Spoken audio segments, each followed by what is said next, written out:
A ver, vamos a explicarlo todavía más claro, más largo y sin complicarlo con cosas que no existen, porque de verdad este tema se ha salido de control por puras interpretaciones raras. Primero que nada, lo de Jimin regresando antes a Corea es algo completamente normal. O sea, en serio, no tiene nada de extraño. Estamos hablando de BTS, un grupo donde cada integrante tiene su propia agenda, sus propios tiempos y compromisos distintos. No es la primera vez que uno se mueve diferente al resto, ni va a ser la última.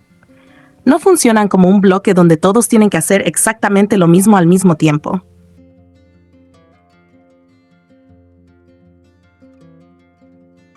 Después está Yoongi, que también es importante mencionarlo porque mucha gente parece olvidar el contexto.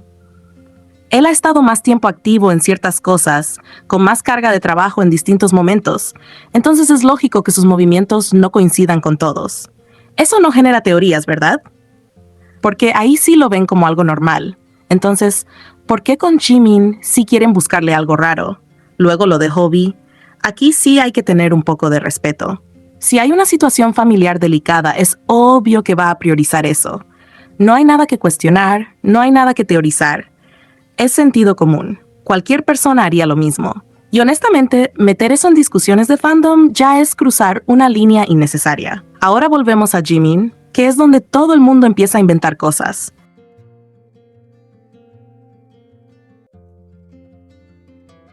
¿Por qué regresó antes?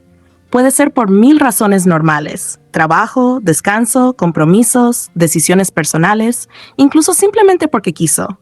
No todo tiene que ser explicado públicamente, no todo es contenido para fans, y eso es algo que mucha gente no quiere aceptar.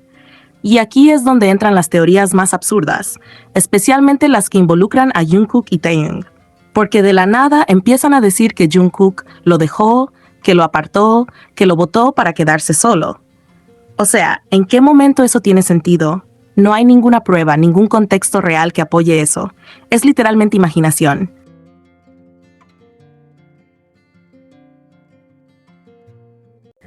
Y lo más curioso es que siempre la narrativa va hacia el mismo lado. Jimin como alguien desplazado o Jungkook como alguien que hace algo negativo. Siempre. No importa la situación, siempre lo llevan ahí. Y eso ya no es coincidencia. Eso es querer ver algo aunque no exista. Además, también dicen que algunos se quedaron solos, cuando no es así.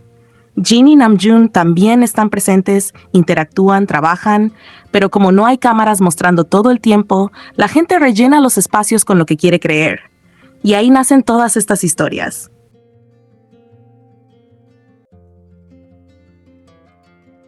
Otra cosa que es súper evidente es la doble moral.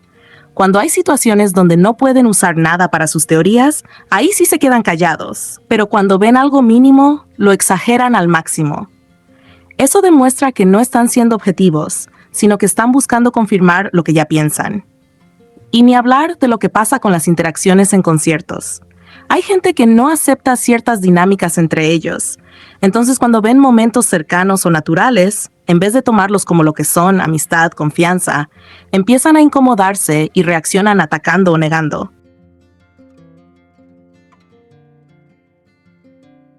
Y cuando no pueden negarlo, hacen lo otro, reportan videos, presionan cuentas, intentan borrar contenido. Eso ya no es una opinión, eso es comportamiento tóxico, así de simple. Y lo peor de todo es que terminan metiendo a Jimin en una narrativa donde parece alguien débil o dependiente, cuando en realidad él ha demostrado 1000 veces que no es así. Tiene carácter, toma sus propias decisiones, sabe lo que hace. No necesita que nadie lo deje o lo lleve. Si uno se pone a ver todo con lógica, sin fanatismo extremo, todo encaja perfectamente, sin inventar nada. Cada uno tiene su agenda.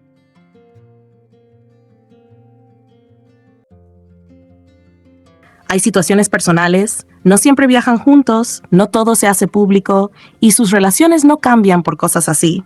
Pero claro, eso es demasiado simple. No genera drama, no genera discusiones, no genera teorías.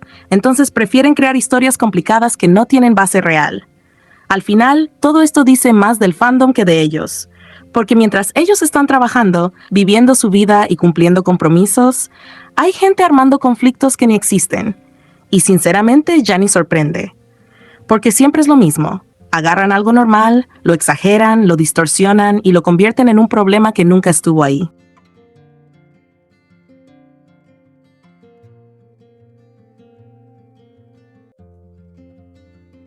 Lo que Jimin expresa en toda esta entrevista es mucho más complejo y profundo de lo que parece a simple vista.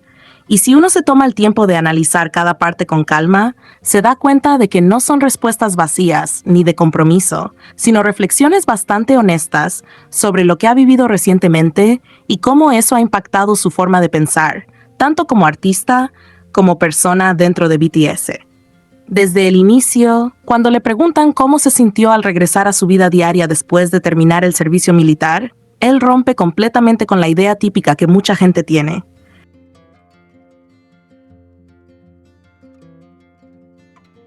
Lo normal sería esperar una respuesta directa como «estaba muy feliz» o «fue un alivio», pero él dice que fue una sensación extraña, confusa, difícil de explicar.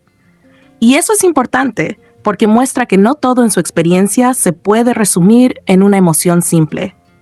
Volver a la vida normal, después de estar en un entorno completamente distinto como el militar, no es solo retomar lo que dejaste, es como cambiar de mentalidad otra vez. Durante ese tiempo, su rutina, sus relaciones, su forma de ver el día a día cambiaron.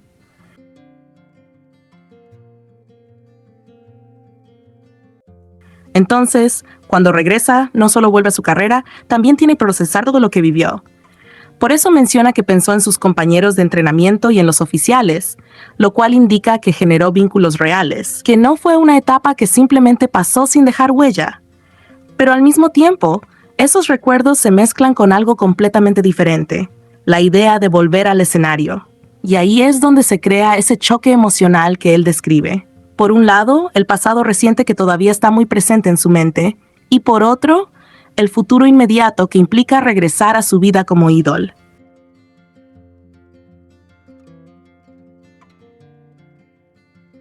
No es una transición limpia ni ordenada, es una mezcla de emociones que llegan todas al mismo tiempo, lo que explica por qué le cuesta ponerlo en palabras.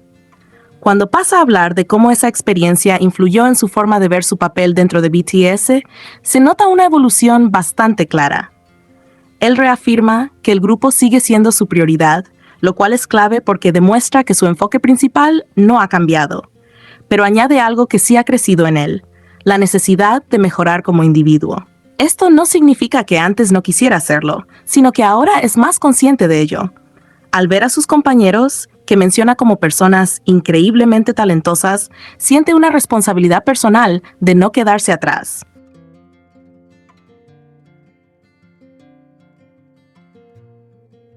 Pero esto no se siente como competencia negativa, sino como motivación interna. Es más como una admiración que lo impulsa a superarse, no como una presión externa que lo obliga. En la parte del perfeccionismo, su respuesta también es bastante interesante, porque no cae en extremos. No dice, sí, soy perfeccionista, ni tampoco, ya no lo soy. Más bien explica cómo ve ese deseo de hacerlo bien.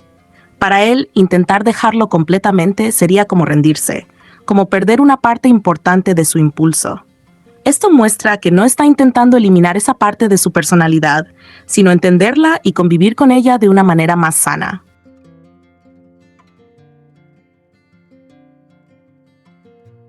Y eso se conecta con lo que dice después, que actualmente está disfrutando su vida. Es decir, sigue teniendo ese deseo de hacerlo bien, pero ya no desde un lugar de presión constante, sino desde el disfrute, especialmente cuando habla de los ensayos con los miembros. Se nota que el proceso en sí, no solo el resultado, le está generando felicidad. Cuando habla de su voz, su respuesta parece simple, pero tiene varios niveles. Primero, lo toma con naturalidad, diciendo que es algo con lo que nació, algo heredado de sus padres. No intenta darle un aire exageradamente técnico o dramático, pero luego reconoce algo muy importante, la influencia de los demás miembros.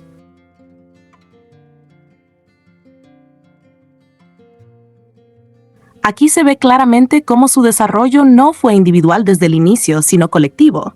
Sus compañeros no solo estaban ahí, sino que activamente lo ayudaron a crecer, le dieron confianza y lo guiaron en ciertos aspectos, como recomendarle canciones. Eso significa que su identidad vocal también está influenciada por ese entorno, no solo por su talento natural. En cuanto a su música en solitario, especialmente canciones como Be Mine o Who, explica cómo su base como bailarín influye directamente en su forma de crear música.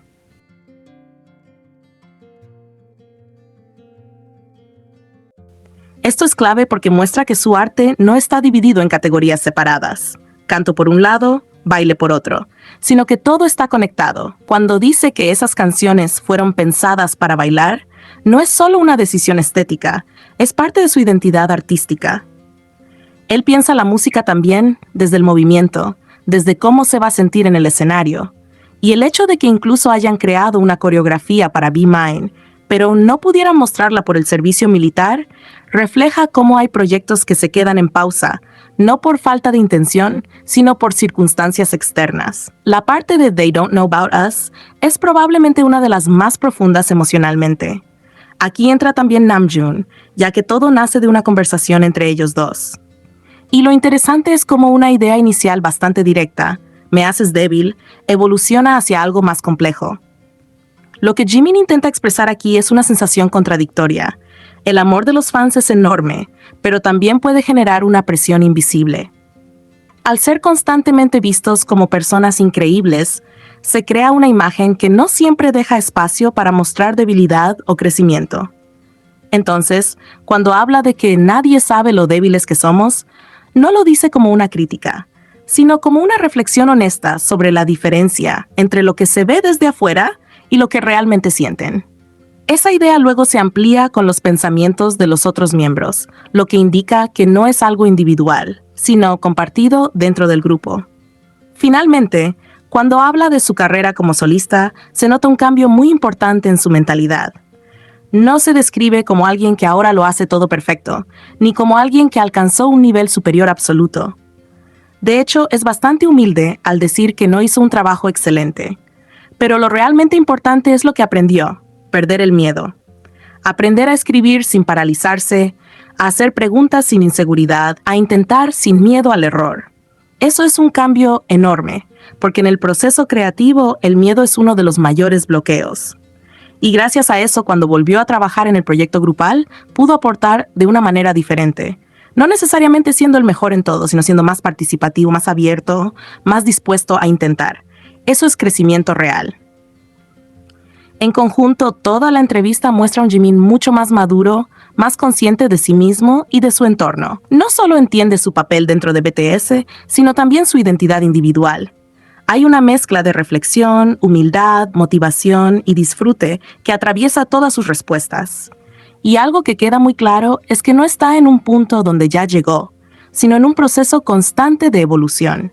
Sigue aprendiendo, sigue cuestionándose, sigue intentando mejorar, pero ahora lo hace desde un lugar más tranquilo, más equilibrado, sin perder esa pasión que siempre lo ha caracterizado.